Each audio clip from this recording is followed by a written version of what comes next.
Food is fuel for your body, your mind, and definitely your sport. But let's face it, nutrition is confusing, and the expectations on girls and women to be thin and have a six-pack are exhausting. If you've ever been frustrated with your body, confused about nutrition, obsessed with eating healthy, or guilty when you don't, underate, overate, or overtrained, and overwhelmed with all the pressure, then this podcast is for you. Nutrition can be easy, you can take control of it, but it might start with letting go of control by asking for help and making a change. I'm Lindsay Elizabeth Cortez, sports dietitian and owner of Rise Up Nutrition, where I empower female athletes to overcome nutrition concerns and perform at their highest level, to stop being confused by all the mixed or harmful messages, and finally have confidence in your body as a fierce, fit, and fueled female athlete. All right, fans and listeners, welcome to another episode of the Female Athlete Nutrition Podcast. I'm your host, Lindsay Elizabeth Cortez, Registered Sports Dietitian. Today, I'm here with a guest, Becca Rick. She is currently the Assistant Professor and CMP Director of Sports Nutrition with the Department of Nutrition and Integrative Physiology at the University of Utah. Prior to this new role, she led a team of population health consultants and medical and behavioral health consultants as the Vice President of Population Health and Clinical Consulting for an employer benefits firm. During her 8+ years there, Becca kept a presence in sports nutrition, from working as a sports RD for U.S. speed skating, for a stint to consulting with private clients through Nutrition Mechanic, which she still does on a small scale on the side. Becca is a certified intuitive eating counselor and has a specific interest in using that framework to inform her work with endurance athletes. Becca, thank you so much for coming on the show today. Thanks, Lindsay, for having me. I'm excited to chat. Yes, and also just want to put a plug for people listening. You submitted a request, a form on the website, femaleathletenutritionpodcast.com. If you yourself want to be a guest or have a guest in mind, you can do as Becca did and promote yourself and reach out, and we'll have a conversation, see if you're fit. And yeah, Becca, this was an easy yes for me to say, yes, come on the show and talk. Well, thanks for accepting it. Of course. So you have, I think, bringing to the table today your professional experience as a dietitian, your involvement in the sports world, and then also firsthand experience as an athlete yourself. And I actually wanted to start there. You shared with me that you recently ran and competed in a 240-mile ultra endurance race. I did. Which one was it? Live to see the other side. Yeah. Which race was it? Moab 240. Was. So it's just a trail right. I live in Salt Lake City, Utah, and I would call it semi-local. So just a few hours from where I live. But yeah, it's one of the 200s. They say that 200 distance is the new 100. And I believe it. There's a lot of people who are signing up for these things. So I had to see what it was all about. It's just wild. I know. So quick personal story. When I first met my husband, my now husband, he came to me because I was a sports dietitian, and he asked me for advice so that he could fuel and train for the Moab 240. Oh, no way. Which he never did. Okay. Together, he ran his first marathon with me. So like he was very far off from that goal. He's that type of thinker. But so yes, that was the race. But even just knowing of it is kind of cool. He knew of it. Right. Yeah. And he wasn't even involved in the ultra running world, still really isn't, but he knew of it. Yeah. It's notable. So for you, it was a local thing, but yes, it is known nationwide. Okay. So tell us your journey. Like how many ultras had you done up to that point? What was like, how many years have you been endurance running? So I started when I was quite young. I have always kind of signed up for like distances that could have easily felt like they were too much or that I wouldn't be able to really achieve them. I did my first half marathon when I was 11 years old. Yes, that's young. And I did it on essentially no training, just to kind of like hang out with my dad and miss a day of school. And then I did a marathon in high school when I was age 17. Also young for a marathon. And kind of similar, just like, oh, let's like see if we can do this. And at that point, I didn't know that people even ran like one step beyond 26.2 miles, right? Like, right. Why? I just didn't even know that ultras existed. And so by the time I was introduced to them, like around age 30, I had already done up to that point, like I identified as someone who was like an ultra athlete and, just signing up for big adventures and more extreme things than most people that I knew. Mm-hmm. And it's kind of just like any distance. Like maybe people can relate to this. It doesn't matter. Like 240 can sound like completely outrageous, and unapproachable, but it's the same thing. Like if you've never run a 5K, it feels intimidating. And then you would accomplish that distance and you're like, oh, maybe I can go further. Maybe I can do a 10K. And it's kind of the same thing with this distance for me.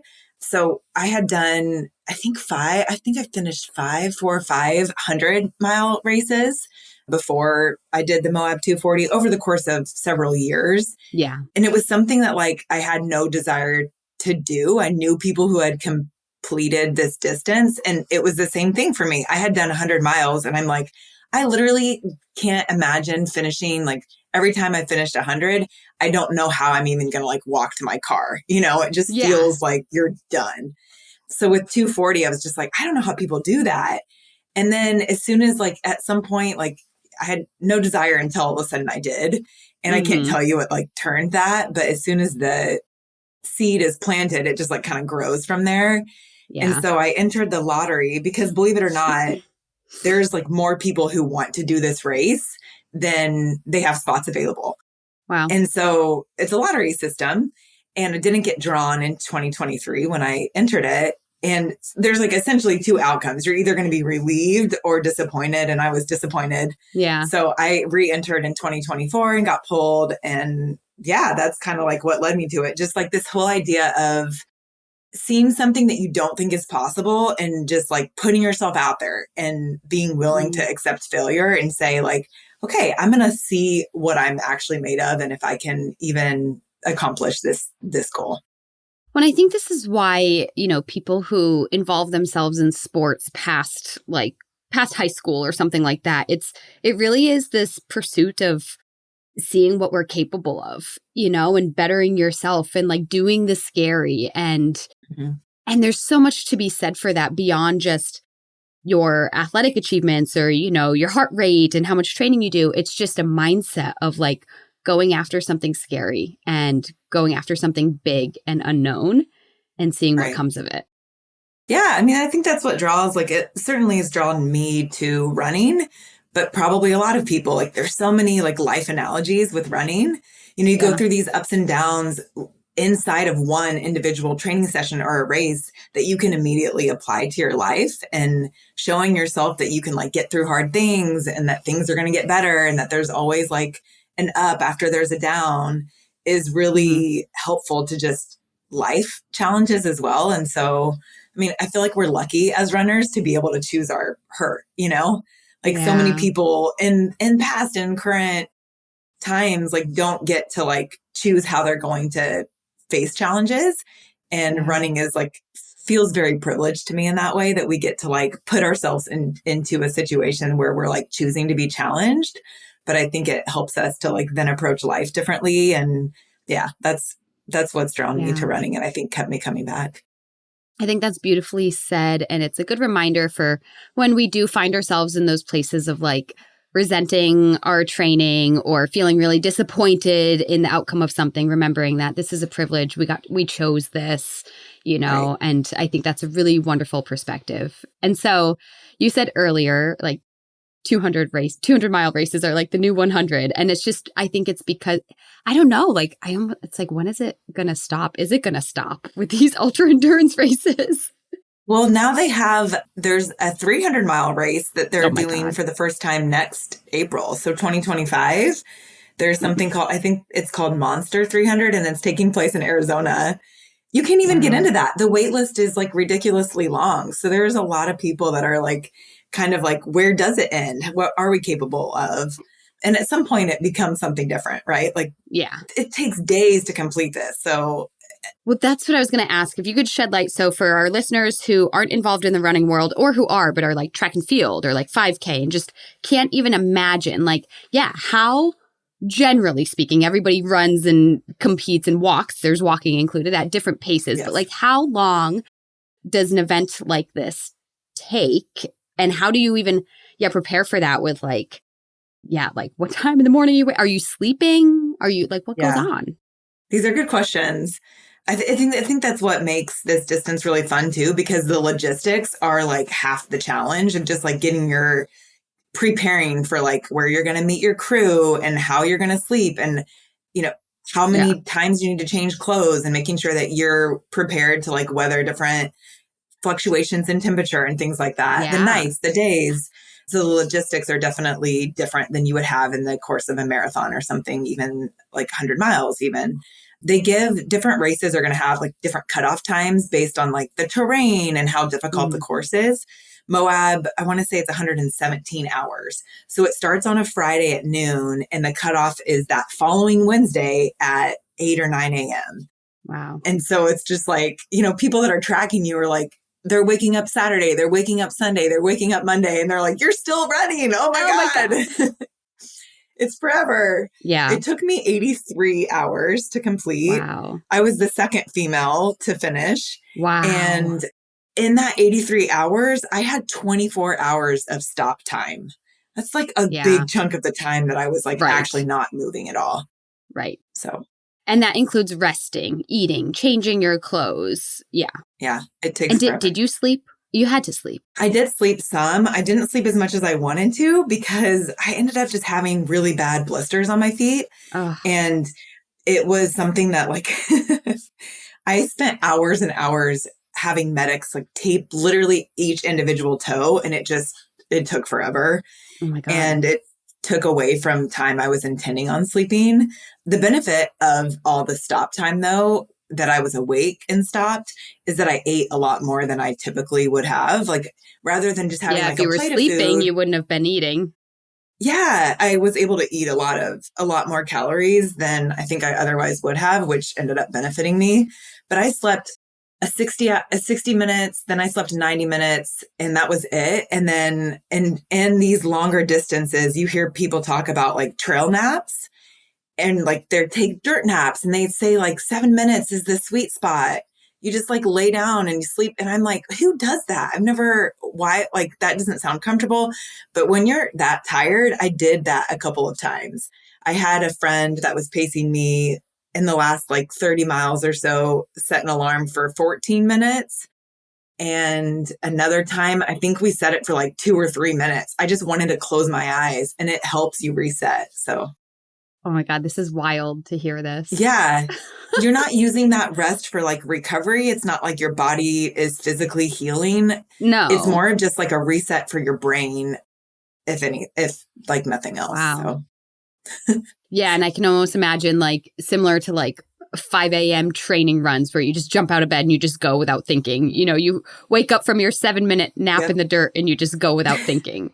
And exactly. Yeah. Don't put too much like thought into it or you're going to make a different decision. So you'd have to like just kind of keep moving forward or have a plan. Like for the times that I was intentionally resting, I would have already done everything I needed before I went to sleep so that I could just get up and go. I didn't want to have to wake up and then be cold and like trying to figure out what to change into and lose time that way.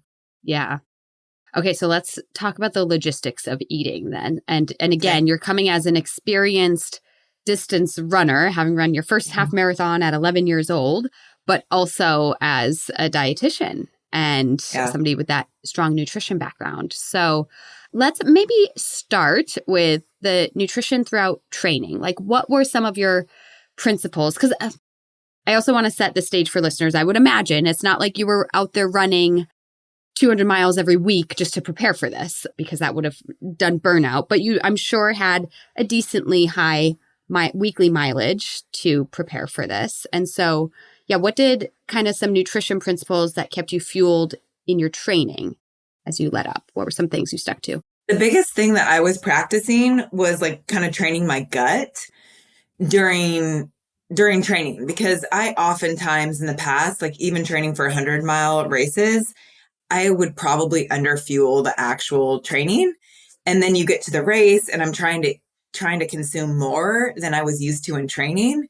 And I would end up with GI issues inevitably. Like after the 50-mile mark, it would just like have problems that I would never have during training. And it's so hard to replicate what's going on in that race setting, because you're not gonna, unless you do a 100-mile race, you really can't mimic what that what your body is going through.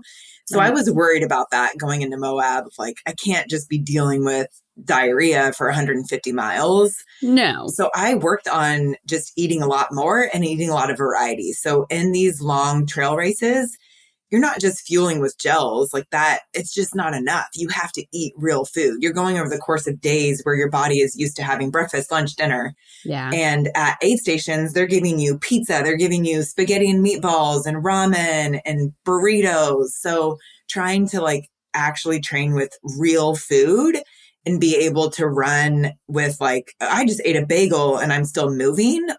I was working on that a lot. So that was a big strategy of mine of just like trying to train with a lot of different types of fuel and bigger volume. Yeah, absolutely right. Yeah, we always with endurance training and then just talking about sports performance, we're like carbs, fuel, performance, and choose the easy digesting carbs. But yeah, in an 84-hour race, you need to eat some protein, you need to eat some fat and get more than just liquid nutrition in there. You need solid foods, you need fiber. And so, yeah, it's like, how can I eat spaghetti and meatballs and then go run and be okay with that? It starts in the training period. Yeah.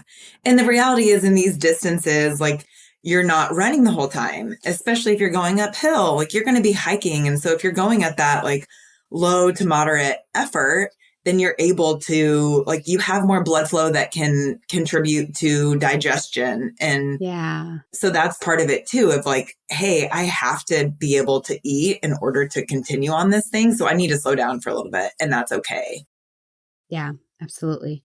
Okay. So now let's talk about like, did you do a taper week, I would imagine, or taper a couple weeks? Yeah. Oh yeah. A few weeks. Like, so I'm not a big volume train. Like I just am prone, I think, to injury. So something that I know that I train a lot less in terms of mileage than other people that are doing this distance, but it works for me. I do a lot of hiking too. So I do like, I'll get a lot of elevation with low mileage. And I like that. It like mixes it up. Yeah. I don't feel the pressure of running all the time. It's like I can hike uphill and jog downhill, and I like that. Yeah. But for tapering, yeah, absolutely. And that's something that like too, and just thinking about, I don't know, some of my past and having like more compulsive exercise behaviors. This is kind of fun to challenge because you can't like, you gotta be able to like find other ways to cope with your emotions and in life. Yeah. When you're having to spend weeks tapering, really prioritizing like rest and recovery days. You cannot train every day. And then, of course, like after the race, spending weeks recovering without really hardly any exercise too. So it is a lot of volume of a race, but it's concentrated. And if you think about like the amount of time or distance that you're covering in a 240, but really like weeks before and afterward, there's very minimal training and exercise happening in order to do it right. And so, as you mentioned, like you have to find other ways to cope or deal with your emotions or anxieties. If exercise is usually an outlet for that, and it's like, oh, we can't do that. We have to rest. And another piece that so many people struggle with is keeping up with their eating while they're tapering. You know, so many people are used to, oh, yes, I do eat a lot in order to train a lot. And then when suddenly that training is taken away, that really challenges their ability to eat enough. And yet this is the time period where you have to stay fueled because you're about to just deplete yourself for, 84 hours. So what was that like for you? Anything that really helped you keep up with your fueling despite training less leading up to the race? I don't know. I've never had trouble with that. Like I kind of find that it's just nice to have like when you're training, especially with like typically in training for something like this, it's more like time on your feet. So at least one day on the weekend, I'm spending like 6+ hours out on a trail. It's just really time consuming and it's hard to like eat enough to keep up with that. So it's usually the few days after that you're kind of like your body's playing catch up with what you're eating. And so I'm kind of used to like, oh man, this would be really hard if you were a regimented eater, that you were following like specific meal plans to navigate this, because the appetite is really wonky when you're training for a big race like this. Like typically we hear that like on recovery days or rest days, you need less fuel, but that's not my experience with ultras. With myself and with other people I've worked with, oftentimes those are the days that we can like fuel a little bit more because we have time working for us. We're actually sitting and we have like some ability to eat more frequent or more meals. So for tapering for me, it's kind of like just eating normally, but then a few days leading into the race, I am taking down like fiber a lot and just increasing like more simple carbs as well. And so it's more like sandwiches and things like that I'm going to be able to get a lot of carbs in that aren't like salad based or too many vegetables and fruits, just not wanting that in my system leading into the race. But yeah, I think the taper is fun. It's just it's an opportunity to like actually chill a little bit and enjoy food that sometimes gets like put on the back burner when you're just like trying to look for things that are convenient during peak training. Yes, I really want to hit this home for our listeners that so often we think, oh, on hard training days, I need to fuel more. And then on easy training days, maybe I don't need as much. And yet that doesn't always work in reality, because on your hard training day, maybe you were in a deficit because it's just literally hard to eat enough when you're spending hours training or you're super busy. And so it's your rest day or the day after, the easier training day, the recovery day, the active recovery, the low impact day, whatever it might be, that you actually have an opportunity to fuel more and recover. And what you were leading at is that it also, like for you, works for you in your appetite, like really listening to your body. You are certified in intuitive eating. And it sounds like, you really follow those principles even when it comes to training at this high level of like, hey, it's a rest day, but my body's saying I'm hungrier. I have to go with that. Yeah. Yeah. I always kind of get frustrated when I see just like messaging and content, even from like sports dietitians that like really promote that, like, yeah, athlete plates can be really helpful models and we can teach these principles of like, harder training does require more fuel, but that really shouldn't mean that like recovery days, we should be pulling back intentionally. Anytime that we're applying these like external rules to the food that we're eating sets us up for failure, because then when your appetite is large and you're saying, well, no, this is a recovery day or it's an easy day, so I need to like pull back on how much I'm eating.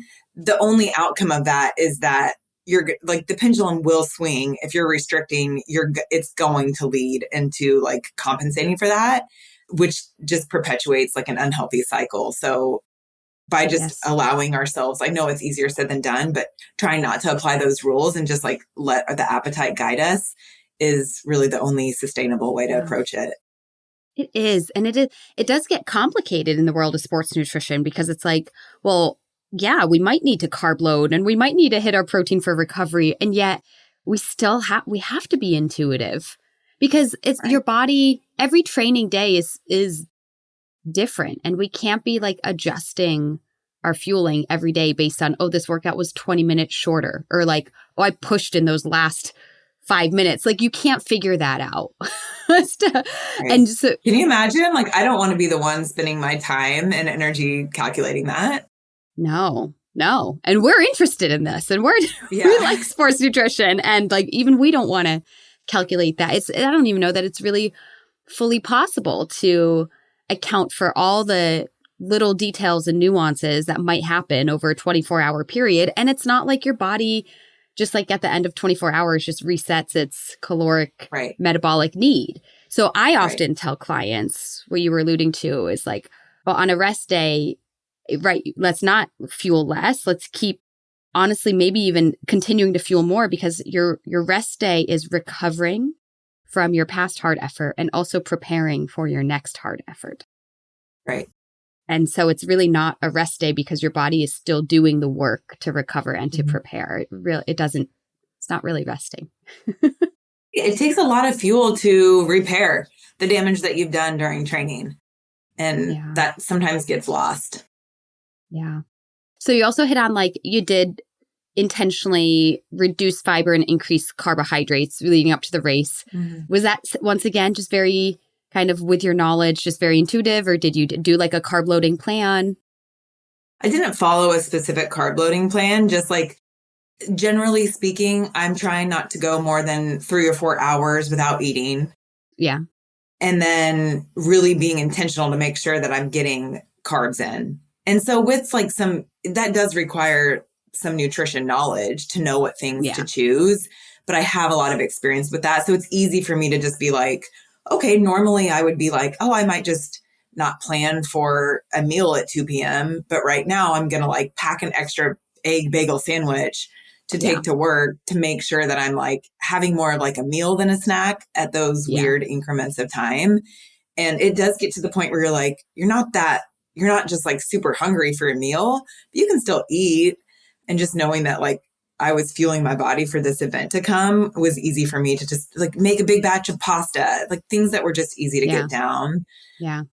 Oh, you just said something that really resonated with me. And I find this coming up in my client sessions a lot. So as with intuitive eating, sometimes we learn, we can learn, and you can teach clients and myself too, how to really understand their hunger and fullness levels. And what you said of like figuring out these feelings and trying to attach words or maybe even a numeric value to it. I always tell clients, like, if you're 1, you're starving, right? And I use a weird 1 to 7 scale. It's my own thing. 7 is a stuff, right? Other people use a 1 to 10 scale, whatever. But we use these terms, and you mentioned like, sometimes there's this feeling of like, I'm not hungry, but I could eat. Mm-hmm. But I also Mm-hmm. maybe might not eat, like, because I'm just very neutral. And I want to bring this up for listeners because I think this is a key spot that differentiates maybe an athlete who's training compared to a non-athlete, maybe just a more sedentary person or even just an active individual compared to like training. I think that feeling of like, I'm very neutral, I could eat, but I don't need to. Maybe the person who has a sedentary job and, only goes to the gym 3 days a week, which is wonderful that they do that. Like maybe in that time period, that neutral feeling, they don't need to eat. Mm-hmm. However, here you are training 5 to 6 days a week, preparing for a race coming up, wanting to make sure that you're not becoming depleted, not falling into energy deficiency, wanting to recover properly, that very neutral feeling, I could eat, but I don't know if I need to. Well, let me try eating and see, go ahead and do it. Because for you, it's like, I need to, I've got this race coming up. We don't want to feel the negative effects of not eating. And I don't know, I think that neutral feeling is really hard to decipher, but we need to look at what are we doing? What's coming up? What are our goals in life? And I think society as a whole would tell you not to eat. Like diet culture would say, if you're not hungry, don't eat. But in the athletic world, if you're neutral and you could eat, go ahead and do it because you might actually find that it helps you perform, it helps you recover, keeps your energy level stable, helps prevent negative things from happening. Does that resonate with you? Absolutely. This is like the difference between the hunger-fullness diet and intuitive eating, right? Yeah. It's like if we were always just trying to like assign numeric values and like, oh shoot, I'm only supposed to eat at a 2 or a 3 or a 4, whatever that number is, like that's also just a form of dieting and rules and restrictions. And intuitive eating also involves a lot of like thought and experience and planning. So going like to your point, if you're an athlete and you know that you need fuel on board to complete that training you have later in the day or the next day or the race you have coming up, that also is part of intuitive eating, of like having the thought behind it, knowing like maybe I'm not hungry now. Same thing if you're going into like, say that you have a meeting that's going to, go from 11 to 1 and you're not super hungry now, but you are anticipating like, oh, well, I'm not going to have a chance to eat for 2 or 3 hours.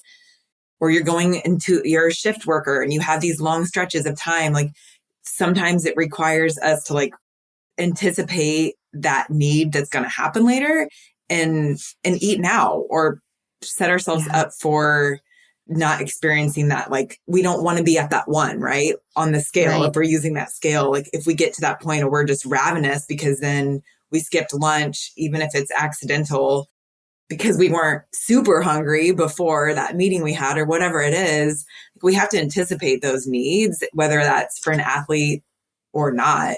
I think it applies to anyone of just like part of this is the thought of it too. It's not just following a number on a scale.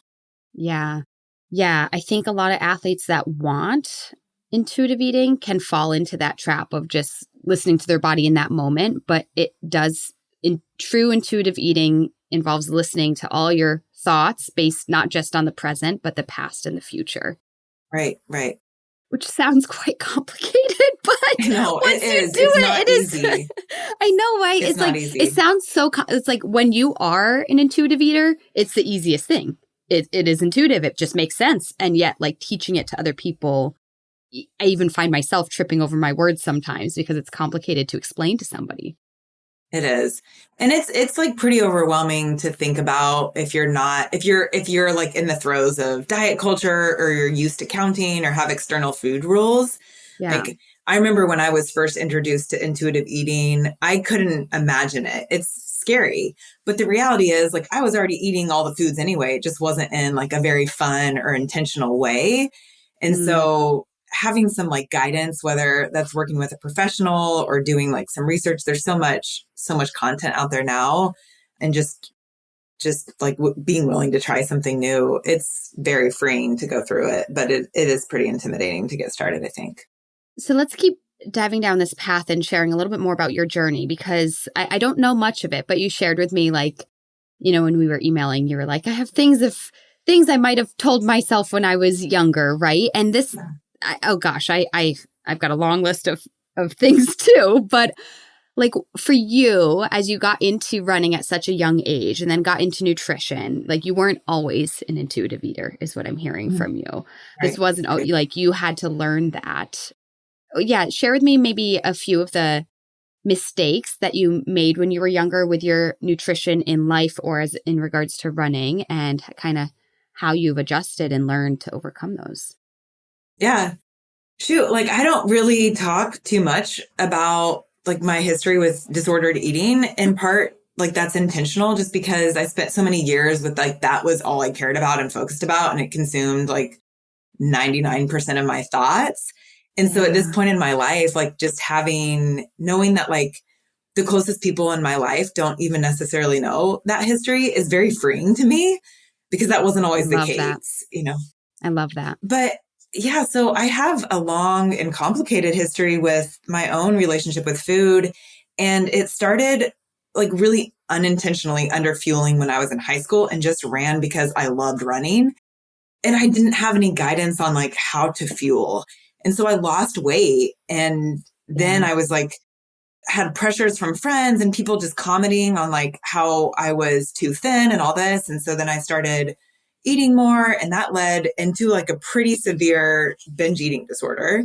Yeah. And I had like very, severe like exercise bulimia. So I was using exercise to compensate for these binges that I was experiencing. And it was just like all on this spectrum of like, couldn't figure it out. And I had so much just guilt in that. So that was like my experience kind of in high school and going into college too. And mostly throughout college, just trying to navigate this. I was treated for an eating disorder. And I think there's a lot of resources now that are available that weren't then. Like binge eating disorder, I don't even feel like was really accepted as like a diagnosis when I was in college. And it certainly like it didn't fit the picture of that, because I didn't look the part that professionals expected. So I wasn't taken seriously. And then the whole exercise piece was just like, it's very like private and personal. And so it's easy to hide some of these like signs that they're not as visible. And so I didn't have like a lot of support navigating that. If I was to like go back and do it again, first of all, I really, really, really would have loved to have a sports dietitian in my life. I think if I would have just had like a little bit of like mentoring or guidance on like, here's how you can fuel yourself to run, that would have been maybe all I needed, but that wasn't my experience. Yeah. Yeah. And I think that can be helpful to have the sports dietitian instead of feeling, because for you, exercise became part of the problem, except we don't want to label it as the problem because you had a passion and a love for it at such a young age. So it's like, how can I do something that I love in a healthier way? How can I nourish my body to run instead of running because of how I ate? And just really flip the script. Like the two are related. You just needed them to be related in a positive way instead of like that messy situation it got turned into. Becca, I just love hearing from you. And I think this is so inspirational for anybody who might find themselves in a similar situation right now, that like, this is just not part of your life anymore. Like, people don't even, like, you don't talk about it. People don't know about it because it's just part of the past. And when you're going through it, it's so consuming of your entire life and your emotions and your identity and your day to day. And it's just relieving to hear, that years later, that is so something of your past. Yeah. And not only something of your past, it's something that like you love food now. It's not just like you healed it. It's like you improved, right? You love food. You love running. You're able to participate. You're able to help other people with their nutrition. Like, that's really cool. It's like one step above healing even.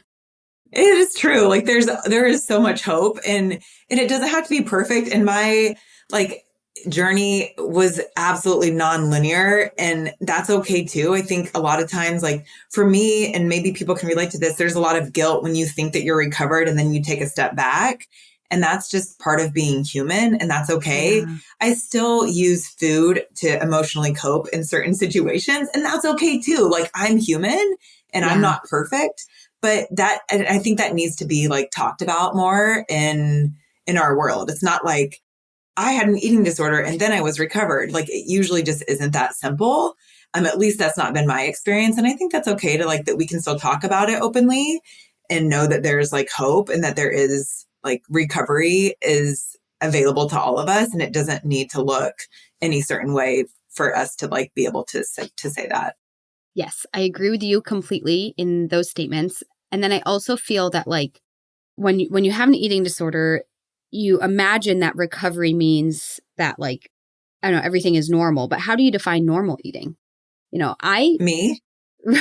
Well, just Or in are you just general, asking right? that? Yeah. Like, how do you define normal eating? Like, even that is hard Right. to like somebody who eats normally might still have like, once or twice throughout the week overeat until, Yeah. really full or accidentally underfuel or question themselves from time to time. Like, those things can still happen. It should be a sometimes thing or a not too often, but like occasional. And then also one that isn't causing like physical or mental harm. Right. And I think I share this because I just met with a client who like, she was going down the what if questions, like, but if I allow myself a bigger portion, what if I overeat and what if I'm really full? And I'm like, yeah, I'm really full right now. Like, that's okay. You like, move on. it's so, yeah. Yes, we move on. Like, that's not a bad thing. That's not inherently disordered. Like, I think figuring out what is normal eating can be such a confusing place when you're coming from what is disordered, and it's like navigating how to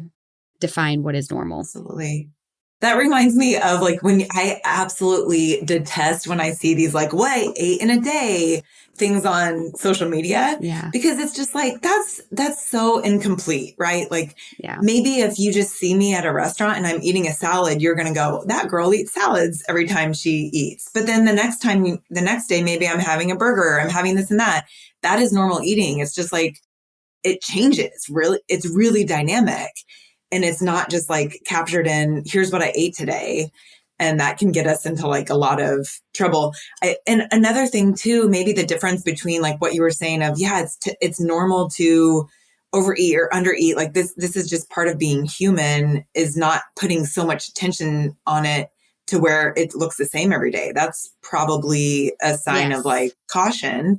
But the difference is that like we wake up and we continue to live. So if you have this big Thanksgiving dinner and you feel really full, it's not what it looks like is the next morning you're like, I'm going to have breakfast. And maybe it looks different than a normal breakfast. I don't know. Maybe it doesn't. I remember this year on Thanksgiving, my husband was like, I woke up in the night. I was so hungry. I don't know like what went on. And I'm like, that's so weird after Thanksgiving.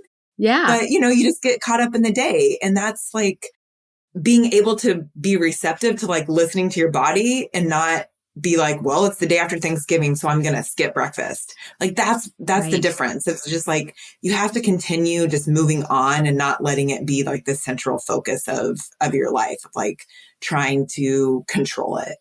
Yes. How can you observe, take note, but not instantly judge it and make a decision as to what to do about it or how to fix it? Like, just like wait on it. Yeah, wait on it. I love that. Yeah. You might surprise yourself. So. Yeah. Wow. thank you for sharing a bit about your past. And it's just helpful too, because I just think that more athletes struggle with their nutrition somewhere in their journey than we always recognize and talk about. And so I don't want to say that everybody struggles, and I certainly don't want everybody to struggle. But when we do find moments of sharing, oh yeah, I struggled with that at one point in my life too, it's such a relief and creates so much hope and healing for other people. So thank you. Yeah.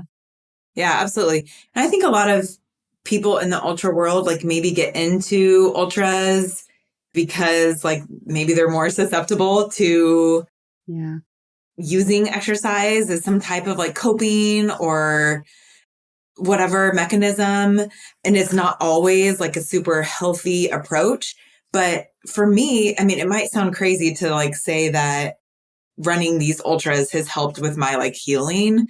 It's kind of like, I would never recommend someone who's in the throes of an eating disorder to run an ultra. I don't think that that's going to be helpful because it's really tough on your appetite. It's all over the place. And it kind of mimics being in an eating disorder where that's like hard to navigate. So if you don't have skills, it's going to be really difficult.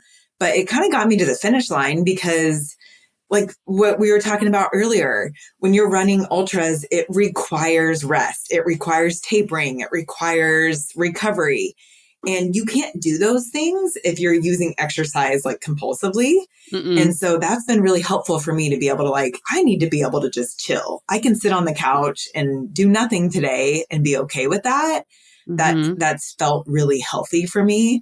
So maybe it sounds weird to say like, you know, that you can be fully like in recovery running these types of different distances. But if you really think about like the specifics of it, it's like it would be really hard to navigate disordered eating and also compete sustainably in these types of events. Right.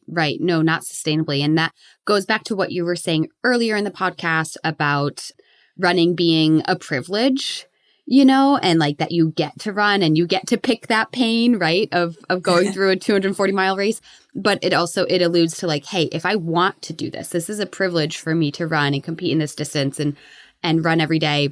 Therefore, I have to take my rest day. Therefore, I have to fuel more. So it created that structure for you to enjoy the privilege of training and running. So yeah, I think that makes sense. Yeah. And that is like, I have a rule for myself too, only in the last, year or two, because I do a lot of training early in the morning. And so I oftentimes won't have an appetite in the morning. And that was causing me some hormonal issues. So I think like my total energy was high, but not the timing of it, which I really didn't fully appreciate until I was struggling with like, oh, I wasn't having consistent periods. Yeah. And I changed. That's like the one thing that I changed was like, I will not let myself train without fuel. And that fixed like the issues I was having. And it's crazy to experience that. You can hear about this, but that's something that I didn't appreciate was how much of a role like nutrient timing plays in your hormones. Yes. So to your point, like, I'm going to have like, if I'm going to be able to train and complete these distances, then I have that like agreement with myself that I'm going to be fueled. Yes. What a great nugget. I also think I just want to tie things together for listeners. Like we were talking about intuitive eating and this and that. And so much intuitive eating is like, don't have rules, but like you are allowed to create rules if they help you. They have to be your rule, your helpful rules. And that like that of like, oh no, my rule is I have to eat before I train because that's helping me do the things I love, stay healthy and make sure my hormones are good. So I love that approach. I think that's wonderful. Yeah. So I want to, with a little bit of time that we have left, I want to totally switch gears. We've been talking about not just endurance training, but like ultra endurance, but you also worked with speed skating. Yeah. What I don't know that I've really spoken of this sport on the podcast. And that's why I want to just give it a few moments or minutes to bring attention to this amazing sport. So yeah, you worked as a dietitian helping speed skating. Okay. So, and I truly have only watched speed skating in the Winter Olympics. So like, I don't know, just like give people a little insight, like different distances. What are some of their fueling demands? That's speeds. We're talking sprints now. We're talking speed. So yeah. It's like they're power athletes. So there's short and long track and different distances, like 500 meters to 5K would be like the range there. And a lot of the work that I did, so I was a contract dietitian with them, but I was their only dietitian, which like maybe we can appreciate like other sports dietitians. Like sometimes we've made a lot of progress in the last 10 years as dietitians, as a profession. Yeah. But oftentimes, like even at the most elite levels, these sports and these athletes are under-supported when it comes to nutrition. I agree. And so I had a full-time job and I was doing this contract on the side, and that was really difficult and the reason I didn't do it more than a year, my goal was to go through an Olympic cycle because I really thought that would be fun to like see that through. Yeah. But they just had bigger needs than I could give. And that was frustrating. I wanted to do a lot more with the athletes than my contract allowed. And, I couldn't work for free. Right. But I was doing like a lot of what we did was like around body composition. So skin fold testing.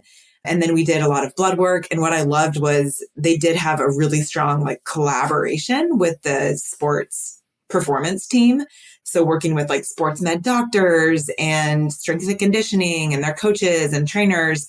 And there was like, I did a lot of blood work analysis with the sports med. So looking at like, what do we need to supplement? Where are there deficiencies or just suboptimal levels for vitamin D, iron, things like that.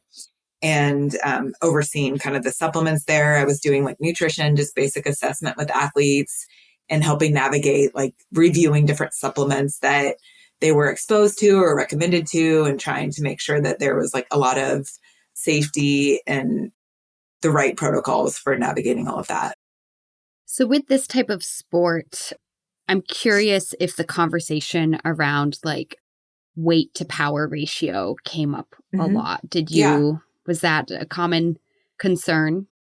Yeah, absolutely. There was like some more than others, but yeah, this is a sport that would be sensitive to that. So trying to help like navigate that. And carbohydrate availability is very important in those power types of sports. So making sure like nutrient timing, there's so much opportunity to like really optimize with those distances too, and those types of athletes, given that like they've got to be like ready to go, and having like all fuel available is critical.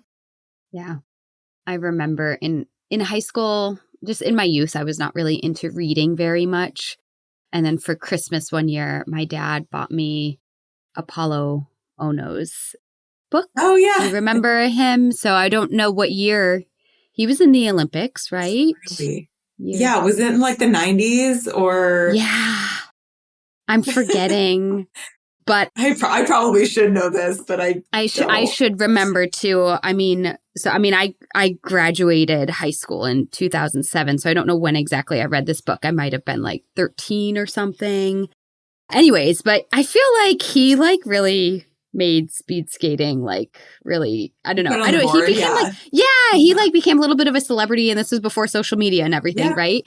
But as somebody who did not enjoy reading, I didn't enjoy reading. I wasn't a good reader.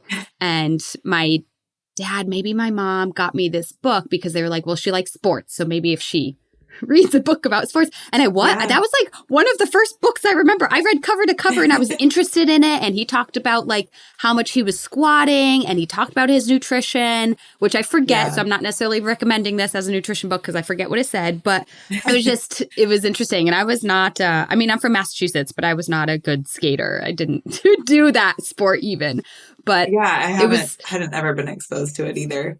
Yeah. But I do remember in that book and just watching him in the Olympics and stuff, really being amazed with the grace and speed combined, and power is like just all these things together. Power, speed, and grace, because they're just floating on the ice. But yeah, I think nutrition wise, I would imagine that delicate conversation similar to, there's a couple sports like that where, okay, we understand that body weight is playing a role in performance, but it is not the only indicator of your performance outcome. And knowing how much it takes to have carbohydrates in order to, get through this very short distance sprint and be optimized fully for your fastest performance. And then also like how much fuel it takes to recover from the day in, day out training and the muscle tear that goes on, the muscle damage. We really need to keep that in mind with sports, with that weight to power ratio of like, just because weight plays a role doesn't mean we have to weigh less. We still need to fuel to have the power behind us to support whatever weight we're trying to move. Yeah. I find too that like what I found working with speed skating, and this is probably true for most elite athletes, is that there's a lot of attention on like supplements, because they're looking for like, what's going to give me that like 1 second differentiator. It's this like 1%, like we're trying to like just use any kind of small tool that we can to make the difference between like a gold and a silver. Right. And so there's a lot of opportunity for so different than your 84-mile or 84-hour race, right? And it's like, it's the blisters held me up a couple hours versus it's like, what supplement or what can I do to be 0.01 seconds faster? So different. Yeah, it's so different. Yeah. So there's a lot of like misinformation out there still, I find, in supplements, and trying to help athletes navigate that, and just even the basic education on like, these aren't regulated. So trying to help like provide education on the safety, much less like the effectiveness of a supplement to have this, minor impact. So that was something like I found myself in conversations with a lot, because athletes at that level oftentimes have the basics, right? Like they already know about carbohydrates. They already have a really strong foundation, and they're just trying to like kind of take it to that like next level. Yeah. Which is fun too, in our profession, having like a challenge of like, oh, we're really trying to optimize. Yeah. No, that's what I get jazzed up about now too, because like I'm it's not that I'm not trying to educate people, but I'm a little bored of explaining what a carbohydrate is. So like, no, let me do let's do some testing. Let's do some blood work. Let's, dive into these supplements. Let's figure out really what's going on, because I actually, at this point in my career, love the challenging cases. I love when I get like, somebody that I'm like, ooh, I don't know what that is, or we got to figure out what's going on. Like that's exciting to me, to optimize performance and kind of address the unknown, as opposed to continuing to say, here's your balanced plate, which there's a time and a place for that. But yeah, I think that's the fun. That's the fun with sports nutrition. We're working with people who generally. Yeah, you can layer on like foundations. Yes, exactly. Yeah. Oh, Becca, this was such a fun conversation to have. And like, congrats on your Moab 240. Thank you. Where do you go from here? Do you just keep resting? Or are you like, I think I want to go back. You want to go back? I'm going to enter the lottery again next year. Like, and then I said that, and one of my friends who was crewing like sent me a video immediately and was like, just so you know, I have it on record after the race. You say that you will never do this again. But here I am wanting to do it again, just because I felt like there was so much opportunity to improve, and like I learned a lot, and I feel like I can do it better. So I would like to have the chance to do it again. Yeah. I mean, if you get those blisters under control, you're 10 hours faster right away. I think so. So we'll see. We'll see if I end up getting in. But it's a lottery. So if I don't get into that, then I'll find another adventure to sign up for. I still have a few other potential goals that I might tackle. Very cool. Yeah. All right. Let's do our rapid fire questions as we wrap up this episode. Okay. Becca, if there's one food you could eat every single day for the rest of your life and never be sick of it. I'm going to cheat. I'm not going to say a food because I am a big foodie, but the style of eating is just like, give me all the things in a bowl. So it can be like a taco bowl or a Buddha bowl or whatever bowl. I just like to eat in that like throw it all in mixture type of way.